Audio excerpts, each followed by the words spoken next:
짝! 연회장에 굉음이 울려 퍼졌고 노인의 고개가 옆으로 돌아갔습니다.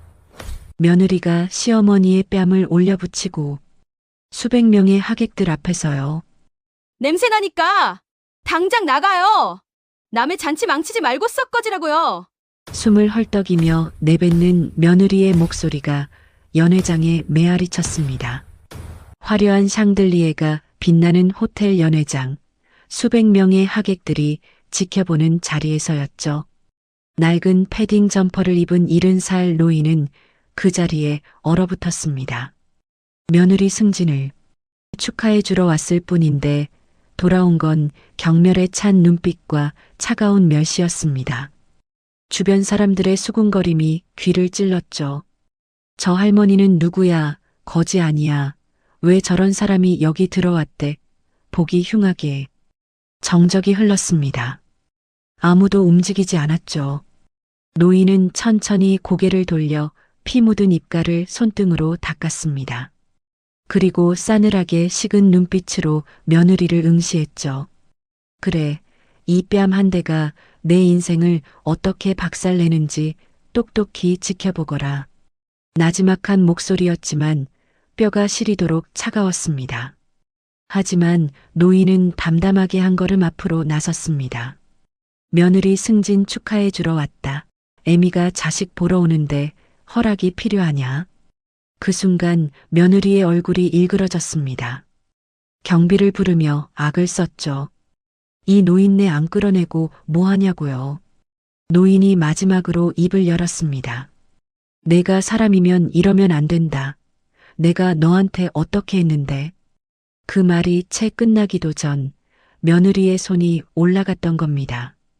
바로 그 노인이 대한민국 재계 서열 10손가락 안에 드는 태산그룹의 창업주이자 명예회장이라는 사실을 그 자리에 있던 누구도 알지 못했습니다. 오늘 이야기의 주인공입니다. 이 영상이 재미있으시다면 구독과 좋아요 부탁드립니다. 항상 건강하시고 행복하세요. 안녕하세요. 저는 올해 70살 윤정희입니다. 사람들은 저를 종로 뒷골목에서 폐지 줍는 할머니로 알고 있죠. 새벽마다 리어카를 끌고 골목을 누비는 초라한 노인, 그게 제 겉모습입니다. 허리가 굽고 손마디가 거친 평범한 노인 말이에요. 그런데 말입니다. 해가 지고 어둠이 내리면 저는 완전히 다른 사람이 됩니다. 검은색 고급 세단이 허름한 쪽방촌 앞에 미끄러지듯 멈춰서면 운전기사가 공손히 문을 열어주죠. 저는 그 차를 타고 서울 도심 한복판에 우뚝 솟은 태산그룹 본사 빌딩으로 향합니다. 엘리베이터가 최상층에 도착하면 저를 기다리는 건 결제 서류 더미와 고개 숙인 임원들이에요. 네, 제가 바로 태산그룹의 주인입니다. 3천억 원이 넘는 자산을 가진 대한민국 재계의 거목이죠. 맨손으로 시작해서 이 모든 걸 일궈낸 자수성가형 여장부라고들 합니다. 남편과 사별한 뒤로 오로지 아들 하나만 보고 평생을 바쳤어요. 밤잠을 설쳐가며 사업을 키웠고 이가 갈리도록 악착같이 버텼죠. 그렇게 쌓아 올린 게 지금의 태산그룹입니다. 은퇴를 선언한 건 5년 전이었어요. 나이도 있고 이제 슬슬 아들에게 물려줄 때가 됐다 싶었거든요. 그런데 마음 한구석이 개운치 않았습니다. 돈과 권력을 쥐고 있을 때 사람들은 저를 어떻게 대했을까요? 허리를 아흔도로 꺾어 인사하고 제 얼굴색을 살피며 비위를 맞췄죠. 문제는 그게 진심인지 아닌지 알 수가 없다는 거였습니다. 특히 아들 내외가 걱정이었어요.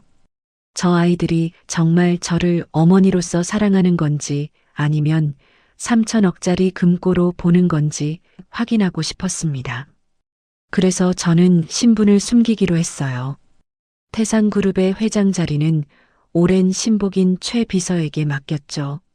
물론 실권은 여전히 제 손에 있습니다만 세상 사람들 눈에는 최 비서가 회장으로 보이도록 해뒀어요. 저는 그룹에서 완전히 손을 뗀 은퇴한 노인으로 보여야 했으니까요.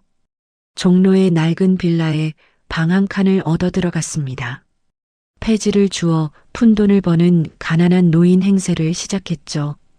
아들 내외에게는 사업이 기울어서 재산을 잃었다고 둘러댔습니다. 진짜 어머니의 빈곤한 노후를 보면 저 아이들이 어떤 반응을 보일까 그게 궁금했거든요. 결과는 참담했습니다. 돌아오는 건 차가운 냉대뿐이었어요. 아들은 전화도 잘 받지 않았고 며느리는 제가 찾아가면 대놓고 인상을 썼죠. 예전에 저를 어머님, 어머님 하며 따르던 그 상냥한 모습은 온데간데 없었습니다. 돈 냄새가 사라지니까 사람 취급도 안 하더군요. 처음엔 믿기 어려웠어요. 설마 내 자식이, 내가 키운 아들이 그럴 리가 있나 싶었죠. 하지만 시간이 지날수록 그 설마가 현실이 되어갔습니다. 며느리 오혜진이라는 여자, 올해 38입니다. 태산 호텔 마케팅 실장으로 일하고 있죠. 제가 심어놓은 자리예요. 능력이 있어서가 아니라 아들의 아내라서 봐준 겁니다. 그런데 이 여자가 허영심 덩어리더군요. 명품 가방에 환장하고 남들 앞에서 폼 잡는 걸 목숨보다 중히 여기는 타입이었습니다. 시어머니인 저를요? 벌레 보듯 합니다. 아니, 벌레보다 못하게 대하죠. 제 아들 성훈이는요? 40살 다 된 남자가 아내 치맛바람에 휘둘려서 친어머니를 외면합니다. 우유부단하고 비겁한 녀석이에요. 제가 그렇게 안 키웠는데 언제부터 저렇게 됐는지 모르겠습니다. 어쩌면 제가 사업한다고 바빠서 제대로 못 챙긴 탓일지도 몰라요. 그래도 피부치가 저럴 수 있나 싶었습니다. 처음 신분을 숨기고 쪽방에 들어갔을 때만 해도 희망이 있었어요. 아이들이 처음엔 당황하고 서운해하겠지만 시간이 지나면 가난한 어머니도 똑같이 사랑해주겠지 싶었거든요. 돈이 없어도 어머니는 어머니니까요. 피는 물보다 진하다잖아요. 그런데 그게 아니었습니다. 피보다 돈이 진하더군요.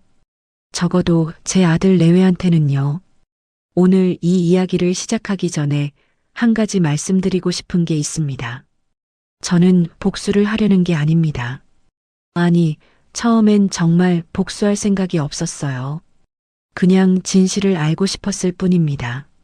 내 자식이 정말 나를 사랑하는지, 돈 때문에 곁에 있었던 건지, 그것만 확인하면 됐어요. 만약 진심으로 저를 아끼는 거였다면 저는 모든 재산을 기꺼이 물려주고 편안히 눈 감았을 겁니다. 하지만 그들은 저를 시험에 들게 했고 처절하게 배신했습니다. 그래서 저는 결심했어요. 가면을 벗기로요. 진짜 호랑이의 발톱을 보여주기로 했습니다. 이제부터 그 이야기를 들려드릴게요. 낡은 빌라에서의 생활은 고되었지만 불편하지는 않았습니다. 저는 원래 가난하게 자랐거든요. 어린 시절 저희 집안은 하루 세 끼도 제대로 못 챙겨 먹을 정도로 궁핍했어요. 맨발로 학교 다니고 겨울에 얇은 이불 한 장으로 버티던 그 시절을 생각하면 쪽방 생활쯤이야 아무것도 아니었죠. 오히려 마음이 편했습니다. 회장 노릇하면서 신경 쓸 일이 얼마나 많았는지 몰라요. 임원들의 아부와 경쟁사의 견제, 언론의 관심, 그런 것들로부터 벗어나니까 홀가분하더군요. 새벽에 일어나 리어카를 끌고 동네를 한 바퀴 돌면 운동도 되고 용돈도 생기고 일석이조였습니다. 물론 연기를 해야 했어요. 정말 가난한 노인처럼 보여야 했으니까요. 폐지를 주우면서 허리가 아픈 척도 하고 고물상 아저씨한테 몇 푼 더 달라고 흥정도 했습니다. 시장에서 시금치 한 단값을 깎으려고 실랑이도 벌였죠. 그러면서 진짜 서민들의 삶을 가까이서 들여다볼 수 있었습니다. 재벌 총수로 살 때는 몰랐던 것들이 보이더군요. 골목 어귀에서 손주 돌보는 할머니들, 새벽같이 출근하는 가장들, 종일 가게를 지키는 상인들. 그 사람들의 고단한 하루가 눈에 들어왔습니다. 저도 한때 저랬는데 언제부터 잊고 살았을까 싶었어요. 돈이 생기고 지위가 높아지면서 제가 어디서 왔는지 잊어버렸던 거죠. 그런 면에서 이 경험은 저한테도 의미가 있었습니다. 다만 문제는 아들 내외였어요. 신분을 숨긴 지 한 달쯤 됐을 때 첫 번째 시험을 해봤습니다. 아들한테 전화를 걸었죠. 성훈아, 엄마가 요즘 몸이 좀 안 좋은데 시간 되면 한번 얼굴 좀 보자. 아들의 대답이 뭐였는지 아세요? 엄마, 나 요즘 바빠. 회사 일이 많아서. 나중에 시간 나면 연락할게. 툭, 전화가 끊어졌습니다. 나중에 시간 나면이라니요. 제가 언제 죽을지 모르는데 나중이 언제입니까? 일주일을 기다렸습니다. 연락이 없었어요. 2주일을 기다렸습니다.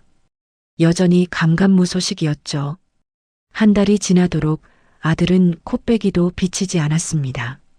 제가 먼저 다시 전화했어요. 이번엔 며느리가 받았죠. 어머니, 왜 자꾸 전화하세요? 성훈 씨 바쁜 거 몰라요? 회사에서 큰 프로젝트 하고 있는데 신경 쓰이게.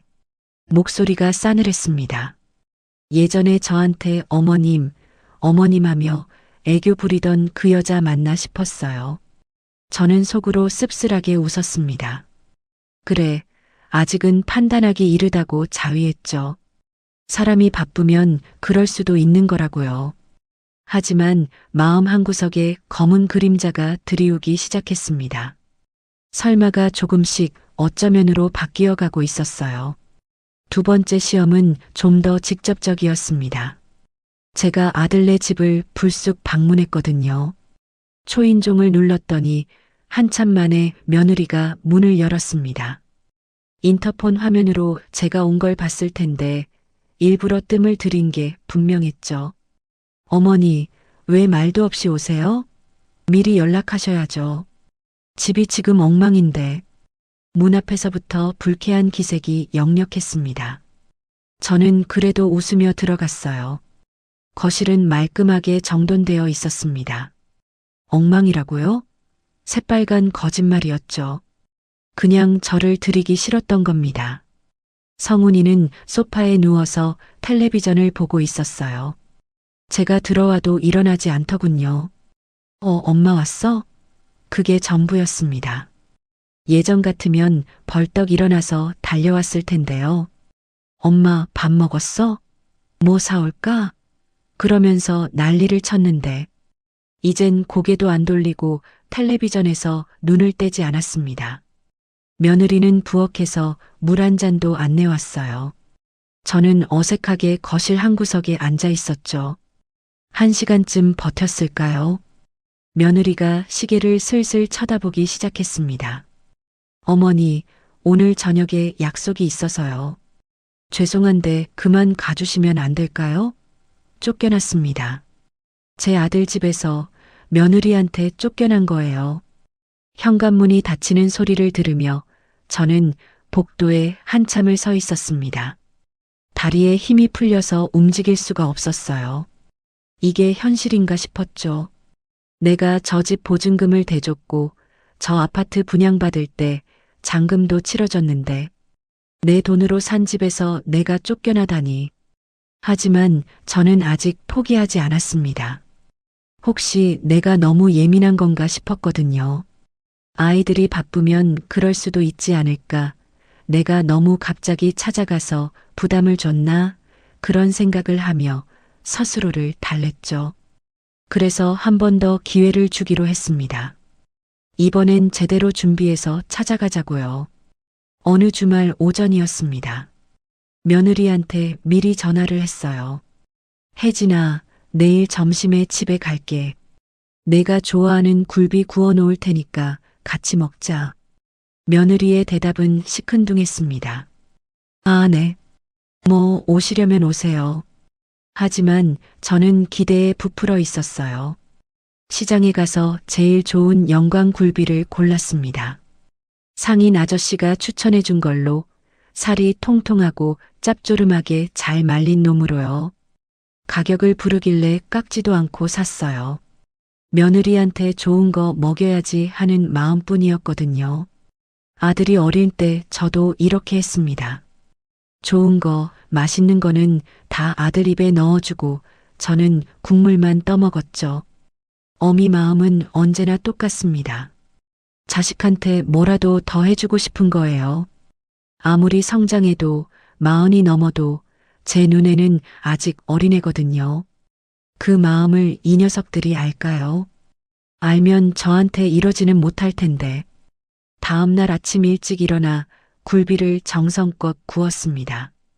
타지 않게 불 조절을 하면서 노릇노릇 예쁘게 익혔어요. 비린내 안 나게 생강도 넣고 참기름도 살짝 발랐죠. 정성이 가득 담긴 점심상을 차려서 아들네 집으로 향했습니다. 초인종을 눌렀더니 이번엔 금방 문이 열렸어요. 그런데 며느리의 첫마디가 뭐였는지 아십니까? 어머니, 집에서 무슨 썩는 냄새가 이렇게 나요? 환기 좀 하고 사세요. 제 몸에서 냄새가 난다는 거였습니다. 아침에 분명히 씻고 왔는데요. 낡은 옷이 문제였을까요? 아니면 쪽방에 냄새가 배어서 그랬을까요? 어쨌든 며느리는 노골적으로 인상을 썼습니다. 코를 막고 저를 피하듯 뒤로 물러났죠. 저는 손에 든 굴비 접시를 내밀며 말했습니다. 내가 좋아하는 굴비 구웠다. 밥 먹고 가라. 며느리는 접시를 힐끔 쳐다보더니 고개를 저었습니다. 됐어요. 비린내 나서 못 먹겠네. 그러면서 접시를 밀쳐냈어요. 제가 새벽부터 정성 들여 구운 굴비를 거들떠보지도 않은 겁니다. 마음이 철렁 내려앉았습니다. 그래도 저는 웃음을 잃지 않으려고 애썼어요. 이 나이 먹도록 서름을 안 겪어본 게 아니거든요. 사업하면서 온갖 수모를 다 당했습니다. 그런데 유독 자식 며느리한테 당하니까 더 아프더군요. 남한테 당하는 거랑은 차원이 다른 아픔이에요. 가슴이 쿡쿡 쑤셨습니다. 그런데 며느리가 뜬금없이 말을 꺼냈어요. 그보다 어머니, 저번 달 연금 나오셨죠? 연금이요? 네, 저 신분 위장하느라 국민연금 타는 것처럼 꾸며놨거든요. 얼마 되지도 않는 돈입니다만 가난한 노인에겐 그 돈도 소중하죠. 며느리가 그 돈을 노린 거였어요. 우리의 영어 학원비 모자란데 좀 주세요. 뻔뻔하게 손을 내밀더군요. 학원비라니요. 저 여자 월급이 얼마인데 학원비가 모자라다는 겁니까? 태산 호텔 마케팅 실장이면 웬만한 대기업 부장급 연봉을 받습니다. 제가 그렇게 해줬으니까요. 그런데 시어머니 연금을 뺏어가려고 하다니. 황당했지만 저는 순순히 내줬습니다. 시어미니까요. 이 여자가 얼마나 더 뻔뻔해지나 보자 싶었어요. 지갑을 열어 돈을 꺼내 건네줬죠. 며느리는 감사 인사도 없이 돈을 낚아채더니 핸드백에 쑤셔 넣었습니다. 그리고는 시계를 보며 말했어요. 어머니, 저 나가봐야 해서요. 굴비는 그냥 가져가세요. 냉장고에 비린내 배면 곤란하니까. 저는 쓸쓸히 접시를 들고 일어섰습니다. 아들 성훈이는요? 거실 소파에서 스마트폰만 들여다보고 있었어요. 저랑 눈도 안 마주치더군요. 제가 일어나는데도 일어나지 않고 잘 가라는 인사도 없었습니다. 마치 투명인간 취급이었죠. 저는 현관문을 나서며 뒤를 돌아봤습니다. 아들은 여전히 핸드폰에 콜을 받고 있었고 며느리는 외출 준비를 하느라 분주했어요. 저한테 관심 있는 사람은 아무도 없었습니다. 문이 닫혔습니다. 쿵 하는 소리가 유난히 크게 들렸어요. 마치 제 마음에 대못이 박히는 소리 같았습니다. 엘리베이터를 기다리며 저는 손에 든 굴비 접시를 내려다봤습니다. 아직 따뜻했어요. 정성이 가득 담긴 음식인데 먹어주는 사람이 없었죠. 눈물이 핑 돌았습니다. 참으려고 했는데 참아지지 않았어요. 70살 먹은 할미가 엘리베이터 앞에서 굴비 접시 들고 우는 꼴이라니 비참했습니다. 그날 밤 쪽방에 돌아와서 혼자 굴비를 먹었습니다. 맛있었어요. 진짜 잘 구워졌거든요. 그런데 눈물이 자꾸 흘러서 짭짤했습니다. 굴비가 짠 게 아니라 제 눈물이 짠 거였죠. 최 비서한테 연락할까 하다가 그만뒀습니다. 아직은 아니다 싶었거든요. 내 자식이 정말 이런 녀석이었나? 한 번만 더 확인해 보자. 저는 스스로에게 다짐했습니다. 마지막 기회를 주자고요. 어쩌면 제가 너무 일찍 판단하는 건지도 모르니까. 사람 마음이란 게 하루아침에 변하지 않잖아요. 시간이 지나면 아이들도 정신 차리겠지. 그래도 피부치인데 저를 버리진 않겠지. 그런 헛된 희망을 품고 있었습니다. 하지만 그 희망이 처참하게 부서지는 데는 오래 걸리지 않았어요. 바로 그 다음에 벌어진 일 때문이었습니다. 추석이 다가오고 있었습니다. 민족 최대의 명절이죠. 온 가족이 한자리에 모여 덕담을 나누고 정을 확인하는 날입니다. 저는 이번 추석만큼은 다를 거라고 기대했어요. 아무리 며느리가 차갑고 아들이 무심해도 명절인데 설마 시어머니를 외면하겠습니까? 그래서 정성껏 준비를 했습니다. 제가 직접 담근 김장 김치와 깍두기였어요. 쪽방에서 김장을 하려니 여간 고생이 아니었습니다. 좁은 방에서 배추를 절이고 양념을 버무리고 손이 빨갛게 물들도록 하루 종일 매달렸죠. 허리가 끊어지는 것 같았지만 행복했어요. 내 손으로 만든 음식을 자식들이 맛있게 먹는 모습을 상상하니까 힘이 났거든요. 김치가 잘 익기를 기다리며 매일 김치통을 열어봤습니다. 적당히 익으면 시큼하면서도 달짝지근한 냄새가 나거든요. 그 냄새를 맡으며 저는 옛날 생각을 했습니다. 성훈이가 어릴 때 김치 담그면 익기도 전에 손으로 집어먹던 기억이요. 엄마, 이거 맛있어. 더 줘. 그러면서 입 주변을 빨갛게 물들이고 웃던 아이였는데요. 언제부터 이렇게 변해버렸을까요? 돈이 사람을 바꾸는 건지 아니면 원래 그런 본성이 숨어 있다가 드러난 건지 저는 아직도 잘 모르겠습니다. 어쨌든 김치가 알맞게 익었습니다. 깍두기도 아삭하니 잘 됐어요. 예쁜 김치통에 담아서 보자기로 곱게 쌌죠. 추석 당일 아침 저는 아들네 아파트로 향했습니다. 가는 길에 과일도 좀 샀어요. 사과랑 배, 손주 먹이라고 귤도 한 봉지 샀죠. 무거웠지만 발걸음은 가벼웠습니다. 오늘은 좋은 일이 있을 것 같은 예감이 들었거든요. 명절이니까 아이들도 마음이 누그러지지 않았을까 그런 기대를 품고 있었습니다. 아파트 현관 앞에 도착해서 초인종을 눌렀습니다. 띵동 소리가 울렸죠. 그런데 한참을 기다려도 문이 열리지 않았어요. 인터폰 화면에 제 모습이 찍혀 있을 텐데 왜 안 열어주는 걸까요? 다시 한번 초인종을 눌렀습니다. 그래도 반응이 없었어요. 세 번째로 누르려는데 그때서야 문이 열렸습니다. 며느리 오혜진이 얼굴을 찌푸린 채 서 있었어요. 아, 말도 없이 불쑥 찾아오시면 어떡해요. 첫 마디가 그거였습니다.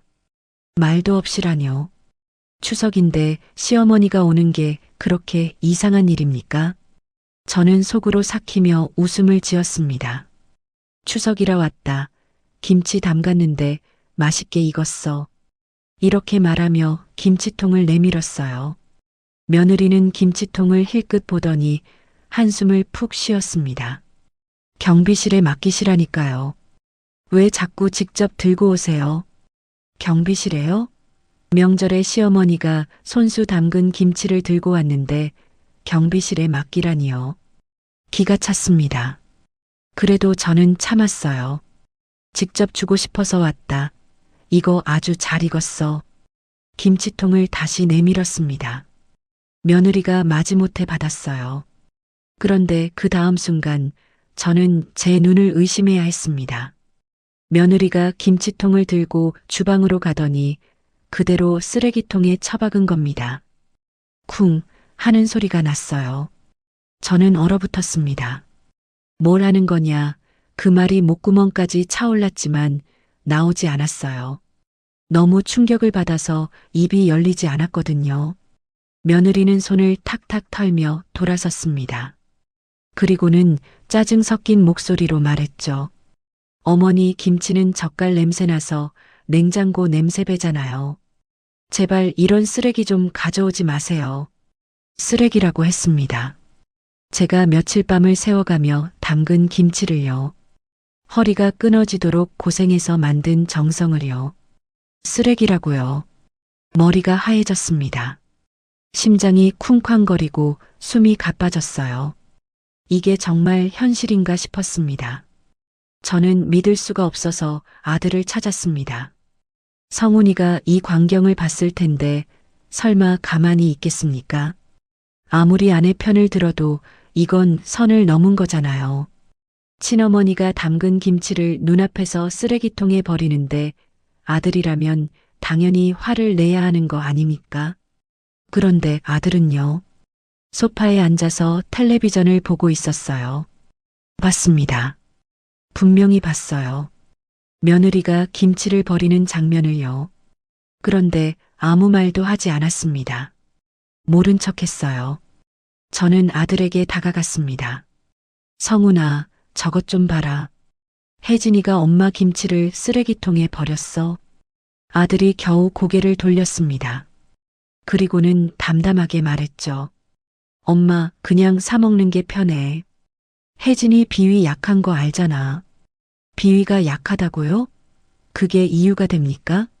시어머니가 정성껏 만든 음식을 쓰레기 취급하는 게 비위가 약해서라고요? 저는 할 말을 잃었습니다. 아들 녀석이 아내 편을 드는 것까지는 이해할 수 있었어요. 부부가 한편인 건 당연한 거니까요. 하지만 이건 정도가 지나쳤습니다. 어머니의 마음을, 정성을, 사랑을 저렇게 짓밟아도 되는 겁니까? 며느리가 다시 입을 열었습니다. 어머니, 저희 바빠서요. 손님 오기로 했거든요. 죄송한데 그만 가주시면 안 될까요?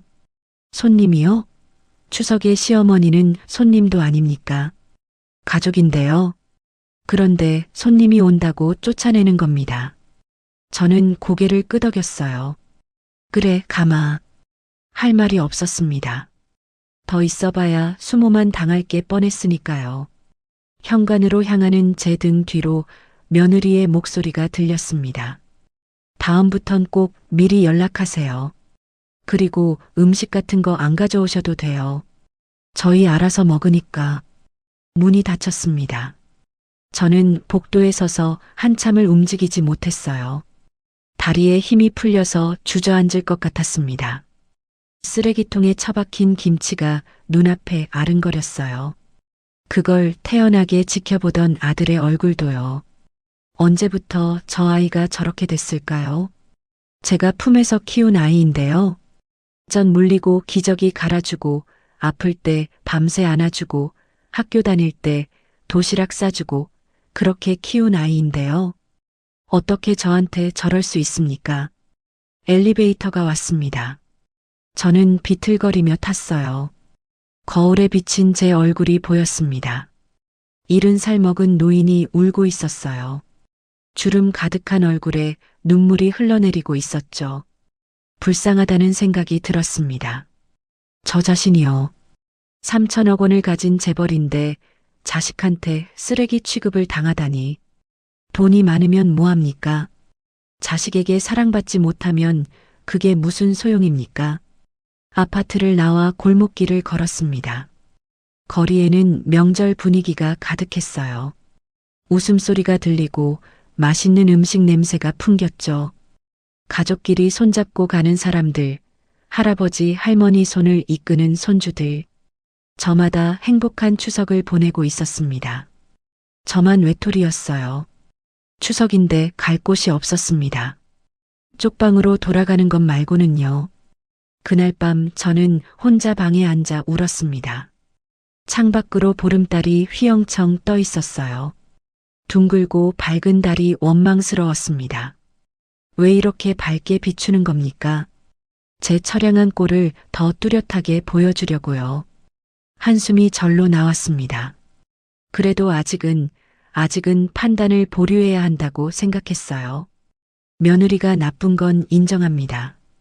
하지만 아들은요? 어쩌면 아내한테 쥐어 살아서 어쩔 수 없었던 걸지도 몰라요. 속으로는 미안해하고 있을지도 모르죠.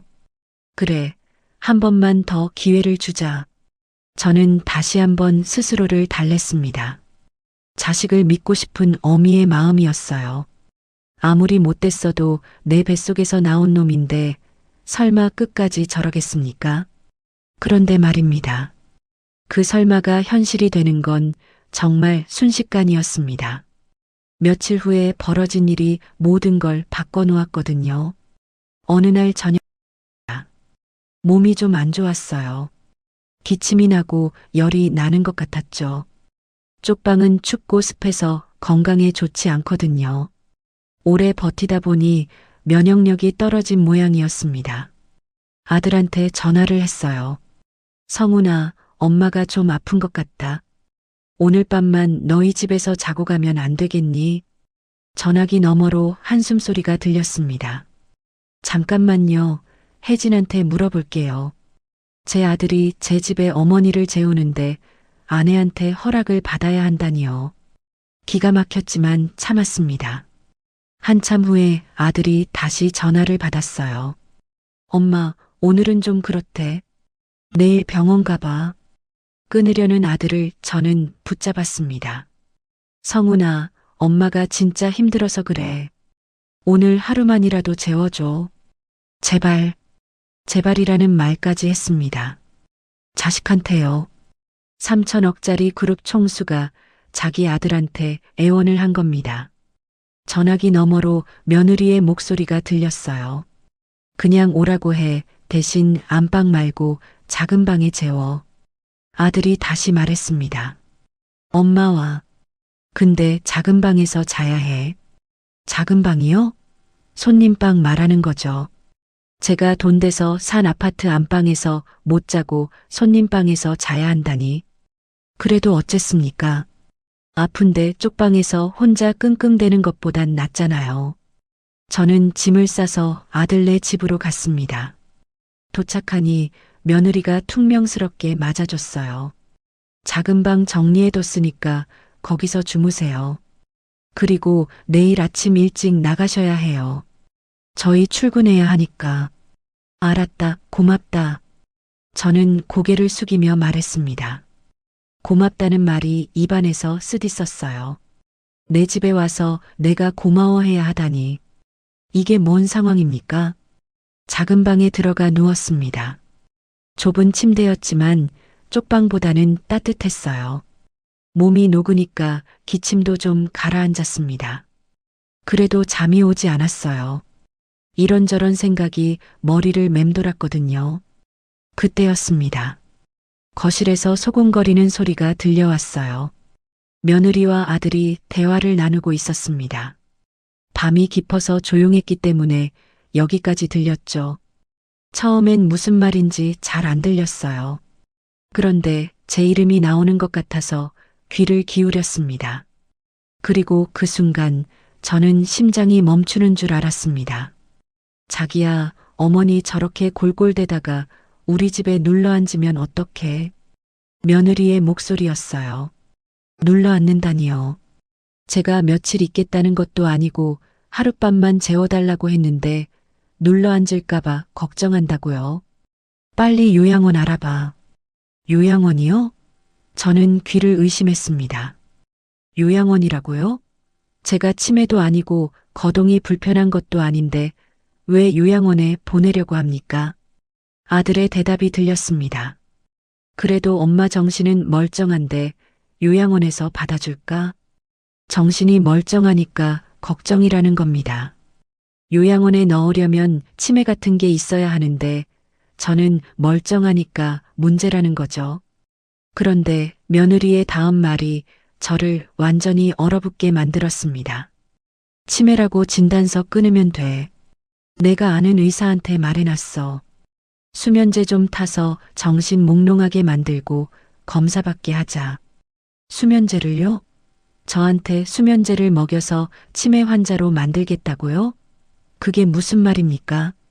사람을 억지로 정신병자로 만들어서 요양원에 가두겠다는 겁니다. 제 정신 멀쩡한 사람을요. 이게 사람이 할 짓입니까? 저는 숨을 죽였습니다. 손이 부들부들 떨렸어요. 심장이 미친 듯이 뛰었죠. 하지만 움직이면 안 됐습니다. 저들이 눈치채면 안 되니까요. 아들의 목소리가 다시 들렸습니다. 그래도 그건 좀 심하지 않아? 저 녀석이 양심에 찔리긴 하나 봅니다. 하지만 며느리는 물러서지 않았어요. 심하긴 뭐가 심해. 저 노인네가 우리한테 뭘 해줬는데? 맨날 찾아와서 눈치나 주고 냄새나는 음식이나 들고 오고 우리가 언제까지 저렇게 눈치 봐야 해? 제가 뭘 해줬냐고요. 저 아파트 사줬습니다. 저 차 사줬습니다. 아들 사업 자금도 대줬습니다. 손주 학비도 다 제가 냈어요. 뭘 안 해줬습니까? 돈을 물 쓰듯이 쏟아부었는데요. 그런데 뭘 해줬냐고요? 며느리의 다음 말이 결정타였습니다. 그리고 저 낡은 빌라 팔면 우리 차 바꿀 수 있어. 빌라요? 제가 신분 숨기고 사는 그쪽 방 빌라요? 저거 팔아봐야 얼마 안 합니다. 기껏해야 몇 천만 원이죠. 그런데 그것마저 노리고 있다니요. 저를 요양원에 가두고 제 이름으로 된 재산을 다 빼앗겠다는 겁니다. 아들이 마지막으로 말했습니다. 알았어. 내 말대로 해. 어차피 엄마도 오래 못 살 거잖아. 빨리 처리하는 게 나아. 오래 못 살 거라고요. 처리하라고요. 제가 물건도 아니고 처리라니요. 저는 그 자리에서 심장마비가 올 것 같았습니다. 피가 거꾸로 솟았어요. 눈앞이 빨개졌습니다. 하지만 저는 이를 악물고 참았습니다. 지금 나가서 소리치면 저들이 수습할 시간을 줄 뿐이니까요. 증거도 없이 따지면 아니라고 발뺌하면 그만이에요. 저는 눈을 감고 가만히 누워 있었습니다. 잠든 척했죠. 새벽이 되기를 기다렸습니다. 해가 뜨기 전에 조용히 그 집을 빠져나왔어요. 아무도 눈치채지 못했습니다. 아파트를 나서며 저는 뒤를 돌아봤습니다. 저 안에서 제 아들과 며느리가 평화롭게 자고 있겠죠. 자기 어머니를 치매 환자로 만들어서 요양원에 가두고 재산을 빼앗을 계획을 세우면서요. 괜찮은 꿈을 꾸고 있겠죠. 돈 벼락 맞는 꿈을요. 저는 주먹을 불끈 쥐었습니다. 분노로 온몸이 떨렸어요. 하지만 동시에 머리는 차갑게 식어갔습니다. 저는 맨손으로 3천억짜리 그룹을 일궈낸 사람입니다. 비즈니스 세계에서 온갖 풍파를 다 겪었어요. 적을 무너뜨리는 법을 누구보다 잘 알죠. 감정에 휘둘려서 섣불리 움직이면 안 됩니다. 철저하게 준비해서 완벽하게 쓰러뜨려야 해요. 저는 휴대폰을 꺼냈습니다. 최 비서에게 전화를 걸었죠. 새벽 5시였지만 상관없었습니다. 저 사람은 제 전화면 언제든 받으니까요. 여보세요. 명예회장님. 최 비서의 목소리가 들렸습니다. 잠에서 막 깬 것 같았지만 또렷했어요. 저는 담담하게 말했습니다. 최 비서, 사냥 준비해라. 사냥이요? 네. 짐승 2마리를 잡아야겠다. 제 목소리는 차가웠습니다. 뼈가 시리도록 차가웠어요. 최 비서는 잠시 침묵했습니다. 그리고는 단호하게 대답했죠. 알겠습니다. 무슨 일인지 여쭤봐도 되겠습니까? 저는 그날 밤에 들은 대화를 전부 전해줬습니다. 며느리와 아들이 저를 치매 환자로 만들어 요양원에 가두고 재산을 빼앗으려 한다고요. 최 비서는 말을 잇지 못했습니다. 이런 폐륜이 어디 있습니까? 명예회장님, 제가 당장 저놈들을 잡아다가 아니야. 저는 최 비서를 제지했습니다. 급하게 굴면 안 돼. 천천히 확실하게 준비해야 해. 증거를 모아라. 며느리가 아는 의사라고 했지? 그 의사가 누군지 찾아내. 그리고 혜진이 그동안 회사에서 뭘 했는지 다 조사해. 알겠습니다. 최 비서가 대답했어요. 그리고 한 가지 더요. 제가 덧붙였습니다. 아들 사업체 자금 흐름도 다 파악해도 내가 얼마 지원해줬는지 그 돈이 어디로 갔는지 전부 명령을 내리고 전화를 끊었습니다. 저는 골목길에 서서 아직 어두운 하늘을 올려다봤어요. 곧 해가 뜰 거였습니다. 새로운 날이 시작되겠죠. 그리고 그날은 저 짐승 같은 것들에게 심판의 날이 될 겁니다. 기다려라. 내가 간다. 저는 중얼거렸습니다. 이 뺨 한 대가 내 인생을 어떻게 박살내는지 똑똑히 지켜보거라. 그날 새벽 저는 결심했습니다. 더 이상 참지 않겠다고요. 지금까지는 자식을 믿고 싶은 어미의 마음 때문에 눈 감아줬습니다. 하지만 이제는 아닙니다. 저들은 자식도 며느리도 아닙니다. 그냥 짐승이에요. 아니, 짐승보다 못합니다. 짐승도 제 어미를 공격하진 않거든요. 저들이 저한테 뭘 했는지 정리해 볼까요? 연금 뺏어가고, 김치 쓰레기통에 버리고, 명절에 쫓아내고, 이제는 치매 환자로 만들어서 요양원에 가두려고까지 합니다. 이게 사람이 할 짓입니까? 효도는커녕 폐륜이죠. 지옥에 가도 모자랄 놈들입니다. 하지만 저는 복수심에 눈이 멀어서 서두르지 않았습니다. 사냥은 철저하게 해야 합니다. 먹잇감이 도망갈 틈을 주면 안 돼요. 완벽하게 포위해서 숨통을 조여야 합니다. 그래서 저는 기다렸습니다. 최 비서가 증거를 모으는 동안 저는 평소와 다름없이 행동했어요. 폐지도 줍고 가끔 아들한테 전화도 했습니다. 물론 아들은 받지 않았죠. 며느리는 더 했고요. 하지만 괜찮았습니다. 어차피 곧 무릎 꿇릴 거니까요. 저한테 빌어도 용서받지 못할 겁니다. 사냥감은 모르고 있었어요. 자기들을 노리는 사냥꾼이 있다는 걸요. 그림자 속에서 칼을 갈고 있다는 걸요. 불쌍하다고요? 아닙니다. 저들은 동정받을 자격이 없어요. 스스로 무덤을 판 겁니다. 저는 그 무덤에 흙을 덮어줄 뿐이에요. 그때 저는 몰랐습니다. 최 비서가 조사를 시작하면서 며느리의 추악한 비밀이 하나씩 드러나게 될 줄이요. 제가 상상했던 것보다 훨씬 더 썩어 문드러진 진실이 기다리고 있었습니다. 회사 공금을 빼돌린 횡령범이었던 거예요. 3년 동안 5억 원을 빼돌려서 명품 사고 호의호식했더군요. 제 회사에서요. 제가 만든 태산그룹에서요. 그것도 제가 심어준 자리에서 제 돈을 훔친 겁니다. 아들은요? 제가 지원해준 사업 자금으로 뭘 했는지 아십니까? 사업에 쓴 게 아니라 부동산 투기에 쓰고 있었어요. 그것도 실패해서 빚더미에 앉아 있었죠. 저한테는 사업이 잘 된다고 거짓말하면서요. 썩을 놈들이었습니다. 속속들이 썩어 있었어요. 저는 모든 증거를 확보했습니다.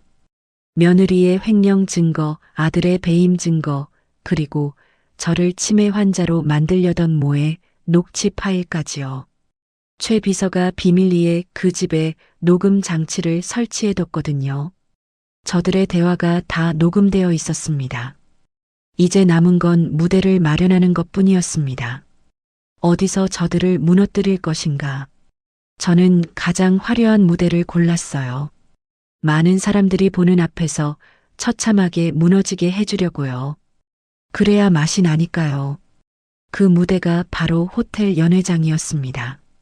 며느리가 승진 축하 파티를 여는 자리요. 정재계 인사들이 모이는 화려한 무대에서 저는 모든 걸 끝낼 생각이었습니다. 물론 승진도 제가 허락해 준 거예요. 미끼였죠. 저 여자가 가장 의기양양할 때, 가장 높이 올라갔을 때 떨어뜨려야 더 아프니까요. 그래서 일부러 승진을 시켜줬습니다. 하늘 높은 줄 모르고 날아오르게 해준 거예요. 그리고 저는 그날 연회장에 나타났습니다. 낡은 패딩 점퍼를 입고요. 모두가 거지로 볼 그 모습으로요. 며느리는 저를 보자마자 눈이 뒤집어졌습니다. 이 더러운 노인네가 왜 왔냐고 경비를 불러 끌어내라고 소리쳤죠. 그리고 저한테 뺨을 때렸습니다. 수백 명의 하객들 앞에서요. 아들은 엄마를 밀치며 창피하니까 나가라고 했고요. 그래요, 그렇게 해라. 저는 속으로 웃었습니다. 더 올라와라, 더 높이. 그래야 떨어질 때 더 아프니까.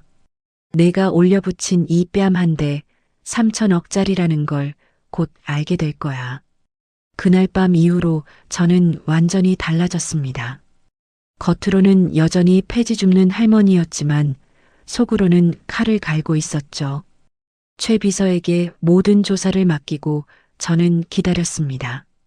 사냥감이 덫에 걸리기를요. 며칠이 지났습니다. 최 비서에게서 첫 번째 보고가 들어왔어요. 명예회장님, 오해진 실장의 횡령 증거를 확보했습니다. 예상했던 대로였습니다. 아니, 예상보다 훨씬 심각했어요. 며느리는 지난 3년 동안 회사 공금을 빼돌리고 있었습니다. 마케팅 비용으로 처리한 허위 영수증, 존재하지 않는 협력업체에 지급한 용역비, 출장비 부풀리기까지 수법이 교묘했어요. 한두 번 한 게 아니라 조직적으로, 체계적으로 빼돌렸더군요. 총액이 5억 원이 넘었습니다. 그 돈으로 뭘 했는지 아십니까? 명품 가방, 해외여행, 고급 레스토랑, 호화로운 생활을 즐기고 있었어요. 인스타그램에 자랑까지 하면서요. 제 회사에서 훔친 돈으로요. 기가 막혔습니다. 저한테는 연금 몇 푼 뺏어가면서 정작 본인은 5억 원을 횡령하고 있었다니요. 시어머니 김치는 쓰레기통에 버리면서 명품백은 수십 개씩 사들이고 있었어요. 그 뻔뻔함이 하늘을 찔렀습니다. 아들 성훈이도 마찬가지였습니다. 최 비서가 조사한 바에 따르면 제가 지원해준 사업 자금은 사업에 쓰이지 않았어요. 부동산 투기에 쓰였죠. 그것도 실패해서 엄청난 빚을 지고 있었습니다. 저한테는 사업이 잘 된다고 뻥을 치면서요. 돈 더 달라고 손 벌리면서요. 속았습니다. 완전히 속았어요. 제 눈이 그렇게 삐뚤어진 줄 몰랐습니다. 내 자식이, 내 며느리가 이런 인간들이었다니요. 하지만 저는 분노를 사겼습니다. 아직 때가 아니었거든요. 더 확실하게 준비해야 했어요. 증거를 완벽하게 모으고 빠져나갈 구멍을 다 막아야 했습니다. 그래야 깔끔하게 끝낼 수 있으니까요. 그러던 어느 날이었습니다. 이상한 일이 벌어지기 시작했어요. 며느리 오해진의 승진 결제가 자꾸 보류되는 거였습니다. 태산 호텔 마케팅 본부장 자리가 비었고 혜진이 그 자리를 노리고 있었거든요.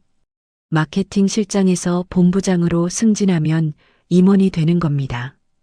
연봉도 2배로 뛰고 회사 내 입지도 완전히 달라지죠. 혜진은 그 자리를 따기 위해 필사적이었습니다. 온갖 로비를 하고 인맥을 동원했죠. 결제 서류가 올라갔습니다. 그런데 이상하게 승인이 안 났어요. 보류, 보류, 또 보류. 서류가 어딘가에서 막혀 있었습니다. 혜진은 인사팀에 따졌습니다.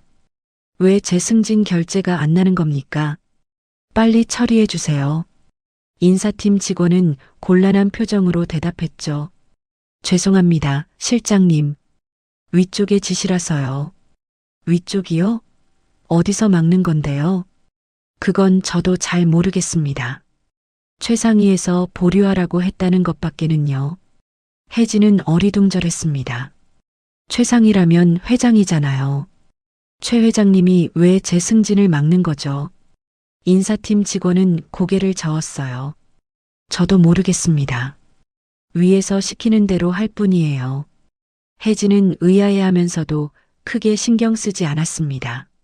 최 회장이 다른 일로 바빠서 결제가 밀린 거겠지. 그렇게 생각했죠. 하지만 그게 아니었습니다. 제가 맡고 있었거든요. 최 비서를 통해서요. 아직 승진시키지 말할 때가 되면 내가 말하겠다.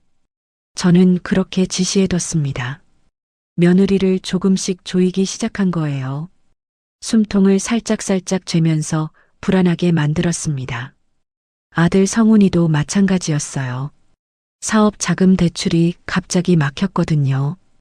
은행에서 연장을 안 해준다는 겁니다. 이상했죠. 여태까지 아무 문제 없이 연장해줬는데 갑자기 안 된다니요. 성훈이는 은행에 따졌습니다. 왜 갑자기 대출 연장이 안 됩니까? 저 여태까지 한 번도 연체한 적 없어요. 은행 직원은 미안하다고만 했어요. 위에서 지시가 내려왔다고요. 더 이상의 대출은 어렵다고요. 성훈이는 발을 동동 굴렀습니다. 대출 연장이 안 되면 당장 돌려막기가 안 되거든요. 부동산 투기로 진 빚이 산더미처럼 쌓여 있는데 자금줄이 막히면 파산이에요. 당연히 저도 막은 거였습니다. 태산그룹은 여러 은행의 대주주예요. 제가 한마디 하면 대출이 막히는 겁니다. 아들도 모르게 숨통을 조이고 있었죠. 며느리와 아들은 영문을 몰랐습니다. 왜 갑자기 이런 일이 벌어지는지 이해하지 못했어요. 설마 자신들이 무시하던 그 노인이 뒤에 있을 줄은 상상도 못했죠.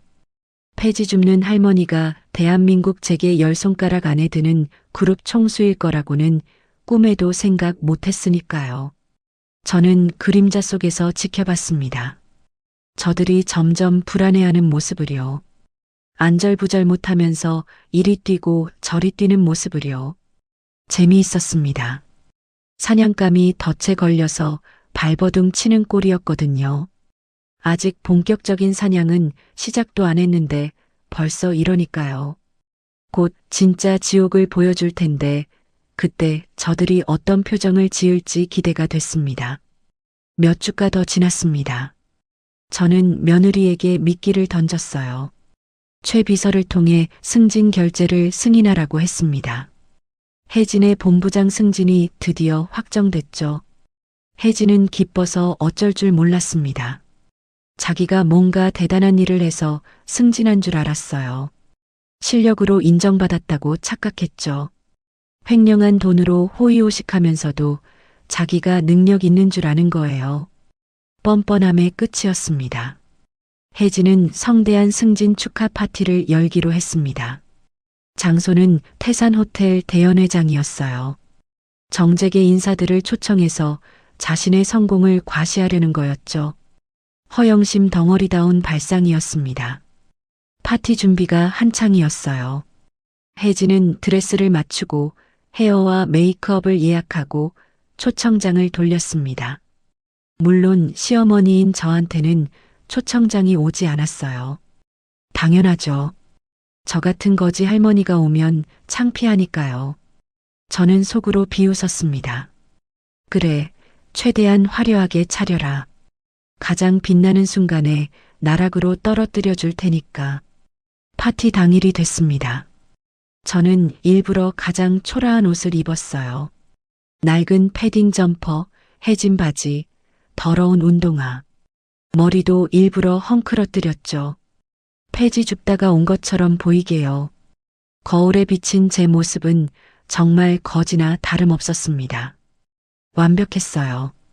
저는 호텔로 향했습니다. 정문이 아니라 직원 출입구로 들어갔죠. 경비한테 걸리면 귀찮으니까요. 연회장으로 가는 길은 잘 알고 있었습니다.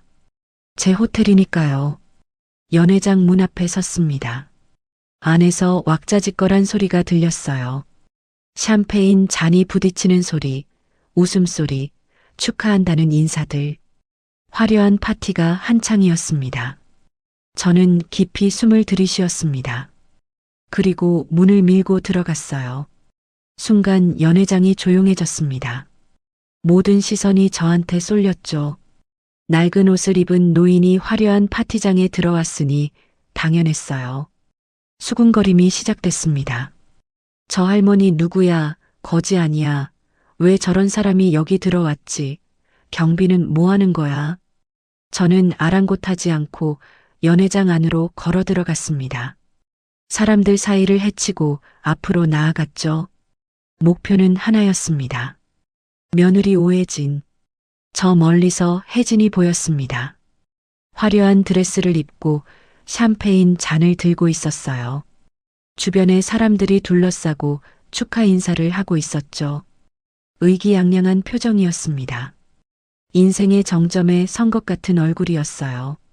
그런데 저를 발견하는 순간 그 표정이 일그러졌습니다. 경악, 분노, 당혹감이 뒤섞인 얼굴이었어요. 샴페인 잔을 들고 있던 손이 부르르 떨렸죠. 저는 혜진 앞에 멈춰 섰습니다. 담담하게 말했어요. 며느리 승진 축하해 주러 왔다. 애미가 자식 보러 오는데 허락이 필요하냐? 혜진의 얼굴이 새빨개졌습니다. 분노로요. 저를 노려보며 이를 악물었어요. 그리고 짜증 섞인 목소리로 소리쳤죠. 어머니 미쳤어요? 여기가 어디라고 기어들어와요? 냄새나니까 당장 나가라고요. 냄새가 난다고요. 제가요. 저는 속으로 피식 웃었습니다. 그래, 더 해봐라. 더 막 나가봐라. 내 무덤을 내 손으로 파는 거다. 저는 물러서지 않았습니다. 한 발짝 더 다가갔죠. 그러자 혜진이 경비를 불렀어요. 경비, 뭐해? 이 노인네 안 끌어내고. 경비 2명이 다가왔습니다. 저를 양쪽에서 잡으려 했죠. 하지만 저는 그 전에 혜진을 똑바로 응시하며 말했습니다. 내가 사람이면 이러면 안 된다. 내가 너한테 어떻게 했는데. 진심이 담긴 말이었어요. 정말 이해가 안 갔거든요. 제가 저 여자한테 뭘 잘못했습니까? 집도 사주고 일자리도 줬고 손주 키우는 것도 도와줬어요. 그런데 왜 이렇게 대하는 겁니까? 하지만 혜진은 제 말을 끝까지 듣지도 않았습니다. 악에 받쳐서 소리 질렀죠. 아, 좀. 말 길게 하지 마. 그리고 그 순간이었습니다. 짝! 연회장에 굉음이 울려 퍼졌어요. 혜진이 제 뺨을 올려붙인 겁니다. 온 힘을 다해서요. 머리가 옆으로 돌아갔습니다. 입안에서 피맛이 났어요. 입술이 터진 것 같았죠. 귀가 윙윙거렸습니다. 연회장은 순식간에 정적에 휩싸였습니다. 아무도 말을 하지 못했어요. 수백 명의 하객들이 충격에 빠진 채 저와 혜진을 쳐다봤습니다. 시어머니를 때리는 며느리라니요. 그것도 이렇게 많은 사람들 앞에서요. 상상도 못할 일이었거든요. 하지만 혜진은 거기서 멈추지 않았습니다. 숨을 헐떡이며 더 독한 말을 내뱉었어요. 냄새나는 입 좀 닥치라고 했지. 남의 잔치 망치지 말고 썩 꺼져. 그래도 저는 쓰러지지 않았습니다. 비틀거렸지만 2발로 버텼어요. 천천히 고개를 돌려서 피 묻은 입가를 손등으로 닦았습니다. 그리고 혜진을 응시했죠. 싸늘하게 식은 눈빛으로요. 혜진은 그 눈빛을 보고 순간 멈칫했습니다. 뭔가 이상하다는 걸 직감적으로 느꼈는지도 몰라요. 그 할머니의 눈빛이 거지 같지 않았거든요. 포식자의 눈빛이었습니다. 먹잇감을 내려다보는 호랑이의 눈이었어요. 저는 나지막하게 말했습니다. 그래, 이 뺨 한 대가 내 인생을 어떻게 박살내는지 똑똑히 지켜보거라. 혜진은 비웃었습니다. 뭐, 지금 뭐라고 했어? 거지 주제에 나한테 협박이야? 저는 대답하지 않았어요. 그냥 웃었습니다. 피 묻은 입술로요. 그 웃음이 혜진을 불안하게 만들었죠. 왜 저렇게 웃지? 뭔가 이상한데? 하지만 혜진은 그 불안감을 털어냈습니다. 설마 저 거지 할머니가 뭘 할 수 있겠어? 그렇게 생각했겠죠. 그게 혜진의 마지막 실수였습니다. 저를 과소평가한 거요. 그 순간 연회장 문이 활짝 열렸습니다. 쾅! 하는 소리와 함께요. 모든 사람들의 시선이 문 쪽으로 향했습니다. 그리고 들어오는 인물을 보자 연회장이 술렁였어요. 최 비서였습니다. 태산그룹의 회장으로 알려진 최 비서요. 그런데 혼자가 아니었어요. 수행원 수십 명이 뒤따르고 있었습니다. 검은 양복을 빳빳하게 차려입은 경호원들, 서류 가방을 든 비서들. 마치 대통령이 나타난 것 같은 위엄이었죠. 연회장에 있던 사람들이 웅성거렸습니다. 최 회장님이다. 왜 저기 오신 거지? 직접 축하하러 오셨나? 혜진의 얼굴이 환하게 밝아졌습니다. 방금 전까지 시어머니를 때린 사람 맞나 싶을 정도로 표정이 바뀌었어요. 허둥지둥 달려가서 최 비서 앞에 섰죠. 그리고 허리를 90도로 꺾어 인사했습니다. 회장님, 제 승진 축하해 주러 오셨군요. 영광입니다. 목소리가 들떠 있었어요. 태산그룹 회장이 자기 파티에 직접 왔으니까요. 이거 완전 대박이다. 내 지위가 확실히 올라갔다. 그렇게 생각했겠죠. 하지만 최 비서는 혜진을 거들떠보지도 않았습니다. 투명인간 취급했어요. 혜진 옆을 스쳐 지나갔죠. 혜진은 어리둥절했습니다. 회장님? 저예요. 오혜진 본부장이요. 축하 인사하러 오신 거 아니에요? 최 비서는 대답하지 않았습니다. 계속 앞으로 걸어갔어요. 그리고 멈춘 곳은 바로 제 앞이었습니다. 뺨을 맞아 피 흘리는 초라한 노인 앞에 멈춰 선 거예요. 그 순간 믿을 수 없는 일이 벌어졌습니다. 최 비서가 무릎을 꿇었어요. 연회장 바닥에 털썩 주저앉았습니다. 대한민국 재계 10손가락 안에 드는 거대 그룹의 회장이 거지 같은 노인 앞에 무릎을 꿇은 겁니다. 연회장이 얼어붙었습니다. 아무도 숨도 쉬지 못했어요. 이게 무슨 상황인지 이해를 못하겠다는 표정들이었죠. 최 비서가 울먹이며 말했습니다. 명예회장님, 제가 늦었습니다. 죽을 죄를 지었습니다. 명예회장님이라고요? 저 거지 할머니가요? 연회장이 웅성거렸습니다. 명예회장이라니 무슨 소리야. 저 노인이 누군데 설마 태산그룹이랑 관계가 있는 거야? 혜진은 입이 떡 벌어졌습니다. 뇌가 멈춘 것 같은 표정이었어요. 지금 상황을 전혀 이해하지 못하고 있었죠. 회장님? 지금 저 노인네한테 뭐라고 하신 거예요? 더듬거리며 물었습니다. 최 비서가 벌떡 일어섰어요. 그리고 혜진을 향해 돌아섰죠. 그 얼굴에는 분노가 가득했습니다. 평소의 온화한 인상은 온데간데 없었어요. 살기가 느껴질 정도였습니다. 내 인연, 목소리가 연회장에 울려 퍼졌습니다. 감히 태산그룹의 창업주이신 윤정의 명예회장님께 손을 대. 창업주요? 명예회장이요? 혜진의 얼굴이 하얗게 질렸습니다. 다리가 풀렸는지 비틀거렸어요.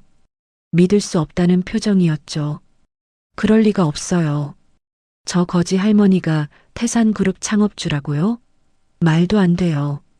거짓말이에요. 혜진이 떨리는 목소리로 말했습니다. 하지만 현실이었어요. 거짓말이 아니었습니다. 저는 천천히 고개를 들었습니다. 피 묻은 얼굴로 혜진을 똑바로 쳐다봤죠. 거짓말이 아니야, 혜진아. 내가 태산그룹을 만든 윤정이다. 내 남편 성훈이 어미고 내 시어머니다. 그리고 내가 다니는 회사의 주인이기도 하지. 혜진은 뒤로 물러났습니다. 마치 귀신을 본 것처럼요. 눈이 휘둥그레지고 입술이 파르르 떨렸어요. 그럴 리가 없어요. 어머니는 가난한 할머니잖아요. 폐지 줍는 거지잖아요. 저는 피식 웃었습니다. 그래, 나도 내가 그렇게 생각하게끔 꾸몄으니까. 내 진짜 모습을 보고 싶었거든. 돈 없는 시어머니를 어떻게 대하나. 내 진심이 궁금했어. 혜진은 아무 말도 하지 못했습니다. 머리가 하얘진 것 같았어요. 지금까지 자기가 한 일들이 주마등처럼 스쳐 지나갔겠죠. 연금 뺏어간 것, 김치 쓰레기통에 버린 것, 명절에 쫓아낸 것, 요양원에 가두려고 모의한 것, 그리고 방금 전에 뺨을 때린 것까지요. 아들 성훈이도 마찬가지였습니다. 파티 한쪽에 서 있다가 이 광경을 보고 달려왔어요. 얼굴이 흙빛이었습니다. 엄마, 진짜야? 진짜로 태산그룹 회장이야? 저는 아들을 쳐다봤습니다. 차갑게요. 명예회장이다. 회장 자리는 최 비서한테 맡겨뒀지. 하지만 실권은 내게 있어. 항상 그랬고 지금도 그래. 성훈이는 휘청거렸습니다. 다리에 힘이 풀린 것 같았어요. 벽에 기대서 겨우 버텼죠. 어떻게 이런 일이. 저는 한 발짝 앞으로 나섰습니다. 연회장에 있는 모든 사람들이 저를 지켜보고 있었어요. 수백 개의 눈동자가 저한테 쏠려 있었죠. 저는 또박또박 말했습니다. 내가 왜 신분을 숨기고 가난한 척 했는지 아냐? 내 자식이 진짜 날 사랑하는지 확인하고 싶었어. 돈 때문에 곁에 있는 건지 아니면 진심으로 어머니를 아끼는 건지. 결과가 어땠는지 방금 다 봤잖아요. 저 여자가 나한테 뭘 했는지, 내 아들이 어떻게 방관했는지 다들 봤잖아요. 연회장의 침묵이 흘렀습니다. 아무도 말을 하지 못했어요. 충격이 너무 컸거든요. 대한민국 재계의 거물이 며느리한테 맡고 있었다니. 그것도 자신의 정체를 숨긴 채로요. 혜진은 갑자기 제 발 앞에 엎드렸습니다. 무릎을 꿇고 이마를 바닥에 박았어요. 어머니. 아니 회장님. 제가 눈이 멀었어요. 죽을 죄를 지었습니다. 한 번만 봐주세요. 목소리가 울먹였습니다. 눈물까지 흘렸어요. 진짜로 우는 건지 연기인지는 모르겠지만요. 저는 그 모습을 내려다봤습니다. 불쌍하다는 생각은 들지 않았어요. 역겹다는 생각만 들었죠. 돈 없을 때는 벌레 취급하더니 돈 보이니까 무릎 꿇냐. 한심하다. 혜진은 더 세게 머리를 박았습니다. 이마에서 피가 났어요. 어머니, 제발이요. 우리 가족이잖아요. 저도 반성하고 있어요. 앞으로 잘할게요. 진짜로요. 가족이라고요. 저는 비웃었습니다. 가족? 내가 언제 나를 가족으로 대했냐? 연금 뺏어가고, 김치 버리고, 명절에 쫓아내고. 그게 가족한테 할 짓이냐? 혜진은 말문이 막혔습니다. 변명할 거리가 없었으니까요. 저는 계속 말했어요. 그리고 나를 치매 환자로 만들어서 요양원에 가두려고 했지? 수면제 먹여서 정신 몽롱하게 만들고 가짜 진단서 끊어서 강제로 보내려고 했잖아. 연회장이 웅성거렸습니다. 치매 환자로 만들어? 요양원에 가두려고? 그게 무슨 소리야? 사람들이 충격에 빠졌어요. 폐륜도 이런 폐륜이 없었거든요. 시어머니를 치매 환자로 만들어서 시설에 가두고 재산을 빼앗으려 했다니요. 인간이 할 짓이 아니었습니다. 혜진은 부인했습니다. 그건 오해예요. 저 그런 적 없어요. 오해라고요? 저는 품에서 작은 녹음기를 꺼냈습니다. 그리고 재생 버튼을 눌렀어요. 연회장에 혜진의 목소리가 울려 퍼졌습니다. 치매라고 진단서 끊으면 돼. 내가 아는 의사한테 말해놨어. 수면제 좀 타서 정신 몽롱하게 만들고 검사받게 하자. 그리고 저 낡은 빌라 팔면 우리 차 바꿀 수 있어. 혜진의 얼굴이 창백해졌습니다. 입술이 파르르 떨렸어요. 저건 편집된 거예요. 조작이에요. 저 그런 말 안 했어요. 발버둥을 쳤습니다. 하지만 소용없었어요. 녹음 파일은 진짜였으니까요. 아들 성훈이의 목소리도 들렸습니다. 알았어. 내 말대로 해. 어차피 엄마도 오래 못 살 거잖아. 빨리 처리하는 게 나아. 성훈이는 그 자리에서 털썩 주저앉았습니다.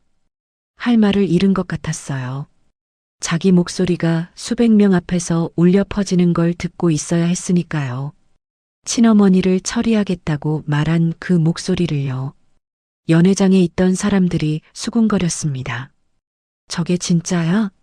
저 사람들이 시어머니를 요양원에 가두려고 했다고? 인간도 아니네. 저런 폐륜이 어디 있어? 시선들이 따가웠어요. 혜진과 성훈을 향한 경멸의 눈빛들이었죠.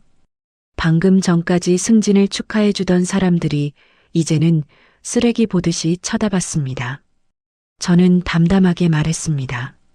이게 끝이 아니야. 아직 더 있거든. 저는 품에서 서류 봉투를 꺼냈습니다. 묵직했어요. 3년치 증거가 담겨 있었으니까요. 그리고 그 봉투를 혜진의 얼굴 앞에 던졌습니다. 철썩하는 소리와 함께 서류들이 바닥에 흩어졌어요. 혜진은 어리둥절한 표정으로 바닥을 내려다봤습니다. 거기에 뭐가 있는지 아직 모르고 있었죠. 저는 차갑게 말했습니다. 내 정체만 놀랍냐? 그건 내가 지난 3년간 회사 공금 5억 원을 빼돌려 명품 사고 호의호식한 증거다. 혜진의 눈이 휘둥그레졌습니다. 손이 부들부들 떨렸어요. 바닥에 흩어진 서류를 집어들었죠. 거기에는 허위 영수증 사본, 가짜 협력업체 계좌 내역, 횡령 자금 흐름도가 빼곡히 적혀 있었습니다. 혜진이 3년 동안 빼돌린 돈의 경로가 한눈에 보이도록 정리되어 있었어요. 이건 조작이에요. 혜진이 소리쳤습니다. 누가 저를 모함하는 거예요? 저 이런 짓 안 했어요. 저는 비웃었습니다. 조작? 내 서명이 들어간 결제 서류도 조작이냐? 내 명의로 된 비밀 계좌도 조작이냐? 다 증거가 있어. 빠져나갈 구멍 없다. 혜진은 입을 다물지 못했습니다. 반박할 수가 없었거든요. 모든 게 사실이었으니까요. 저는 아들 성훈이를 쳐다봤습니다. 바닥에 주저앉아 있었어요. 넋이 나간 표정이었죠.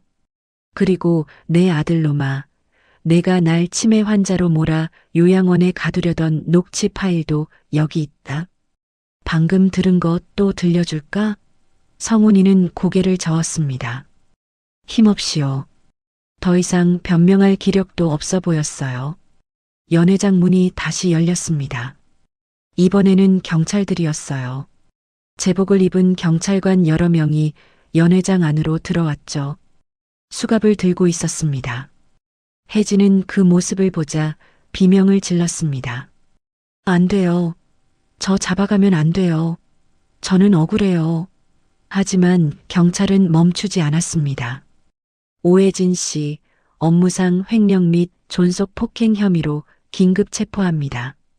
묵비권을 행사할 수 있으며 변호인의 조력을 받을 권리가 있습니다. 수갑이 채워졌습니다. 찰칵하는 금속 소리가 연회장에 울렸어요. 화려한 드레스를 입은 여자가 수갑을 차고 끌려가는 모습이었습니다. 조금 전까지 승진을 자축하던 그 자리에서요.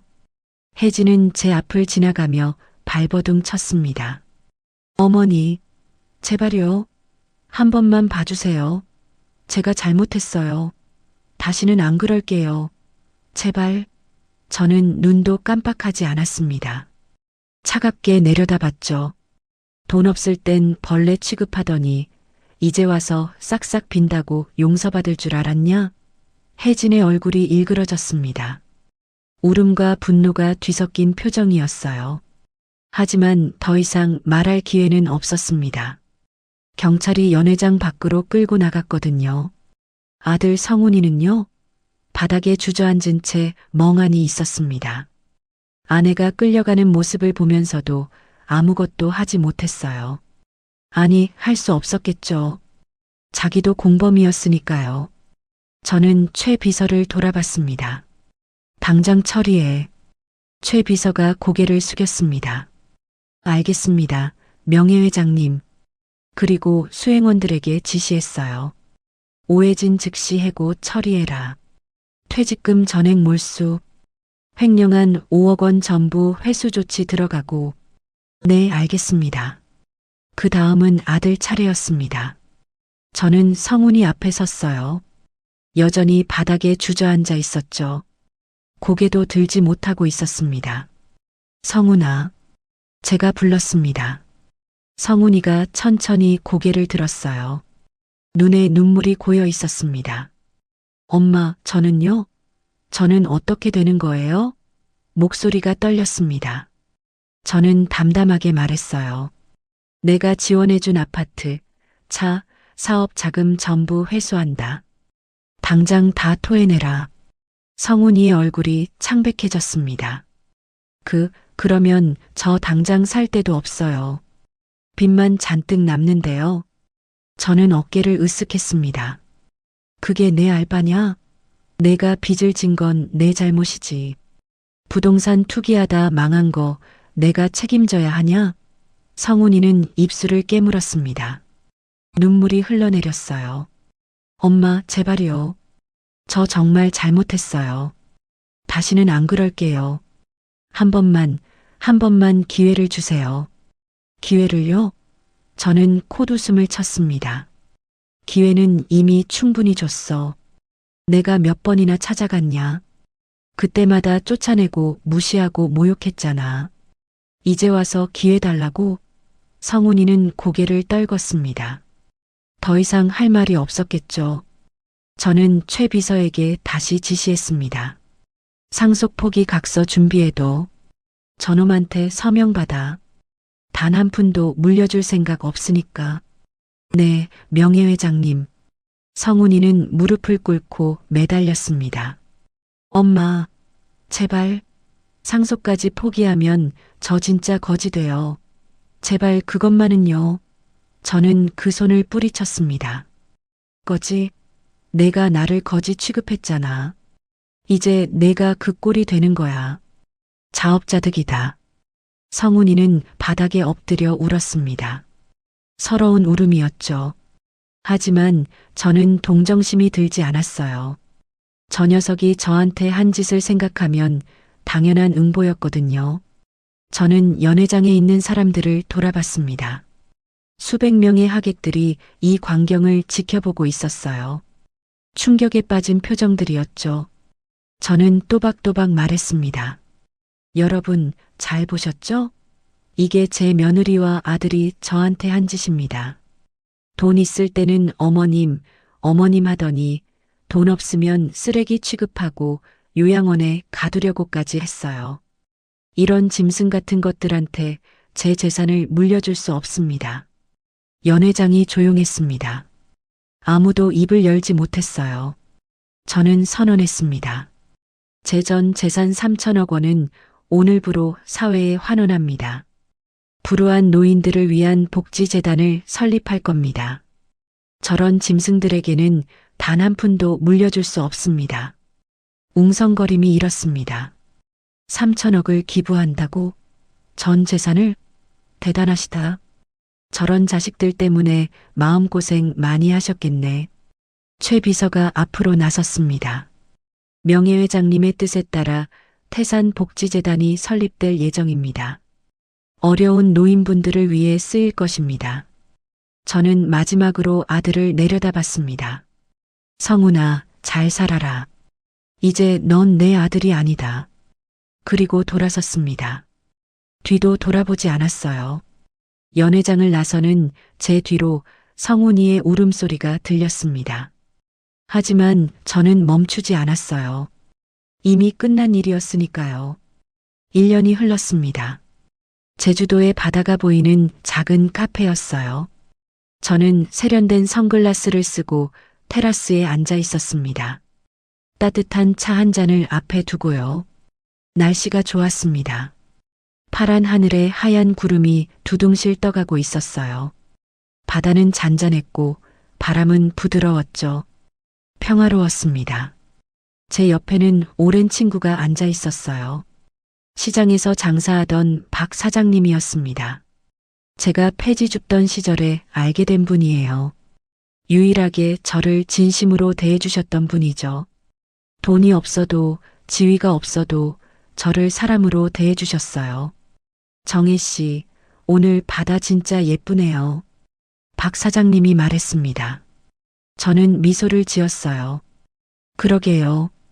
이렇게 편한 게 얼마만인지 모르겠어요. 진심이었습니다. 3천억짜리 재벌 총수로 살 때보다 지금이 훨씬 행복했어요. 돈과 권력 대신 마음의 평화를 얻었거든요. 카페 안에 있는 텔레비전에서 뉴스가 흘러나왔습니다. 저는 무심히 귀를 기울였어요. 1년 전 태산그룹 횡령 사건으로 구속됐던 오해진 씨가 출소했습니다. 현재 서울 외곽의 한 식당에서 설거지 일을 하며 생계를 이어가고 있는 것으로 알려졌습니다. 화면에 혜진의 모습이 비쳤습니다. 예전의 화려한 모습은 온데간데 없었어요. 수수한 옷을 입고 식당 뒷문으로 들어가는 뒷모습이었죠. 고개를 숙이고 있었습니다. 한편 전 남편 김성훈 씨는 현재 건설 현장에서 일용직으로 일하고 있는 것으로 확인됐습니다. 성훈이의 모습도 나왔습니다. 헬멧을 쓰고 삽을 들고 있었어요. 얼굴이 많이 탔더군요. 예전에 잘 나가던 사업가 모습은 찾아볼 수 없었습니다. 저는 리모컨을 들어 채널을 돌렸습니다. 박 사장님이 물었어요. 안 보실 거예요? 저는 고개를 저었습니다. 볼 필요 없어요. 관심 없거든요. 진심이었습니다. 이미 끝난 일이었어요. 저들은 더 이상 제 가족이 아니었습니다. 남남이었죠. 저는 차를 한 모금 마셨습니다. 따뜻한 온기가 목을 타고 내려갔어요. 창밖으로 보이는 바다가 반짝였습니다. 예뻤어요. 박 사장님이 말했습니다. 정혜 씨, 이제 진짜 행복해 보여요. 저는 미소를 지었습니다. 네, 이제야 내 인생을 사는 것 같아요. 그랬습니다. 70년을 살면서 처음으로 저만을 위해 사는 것 같았어요. 자식 뒷바라지한다고 정신없이 살았는데 이제는 제 마음대로 할 수 있었죠. 가고 싶은 데 가고 먹고 싶은 거 먹고 하고 싶은 거 하고 자유로웠습니다. 물론 아프지 않았다고 하면 거짓말이에요.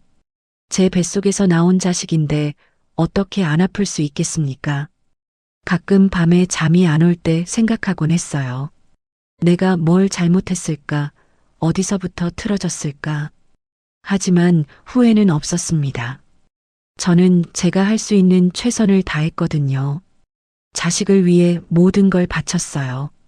그런데 돌아온 게 배신이라면 그건 제 잘못이 아니었죠. 그리고 저는 끝까지 기회를 줬습니다. 몇 번이나 참았어요. 자식을 믿고 싶은 마음에서요. 하지만 그들은 끝까지 변하지 않았습니다. 오히려 더 나빠졌죠. 저를 치매 환자로 만들어서 요양원에 가두려고까지 했잖아요. 그러니 후회할 게 없었습니다. 제가 한 일은 정당한 응징이었어요. 자업자득을 도와준 것뿐이었죠. 제주도의 바다가 오후 햇살에 반짝였습니다. 저는 선글라스를 고쳐 쓰고 의자에 깊이 기댔어요.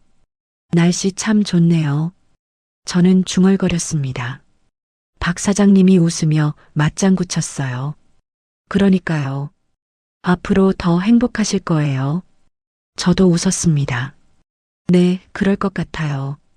그렇게 저의 이야기는 끝났습니다. 3천억짜리 재벌 총수에서 폐지 줍는 할머니로, 그리고 다시 자유로운 노인으로 파란만장한 1년이었죠. 하지만 저는 후회하지 않습니다. 오히려 감사해요. 덕분에 진짜 저를 위하는 사람이 누구인지 알게 됐거든요. 돈이 많으면 사람들이 모여듭니다. 하지만 그게 진심인지 아닌지는 알 수 없어요. 돈이 없어져야 비로소 보이죠. 누가 진짜이고 누가 가짜인지. 저는 그걸 뼈저리게 배웠습니다. 그리고 이제는 진짜 저를 아끼는 사람들과 함께 할 거예요. 나머지 인생을 행복하게 살 겁니다. 여러분도 그러시길 바랍니다.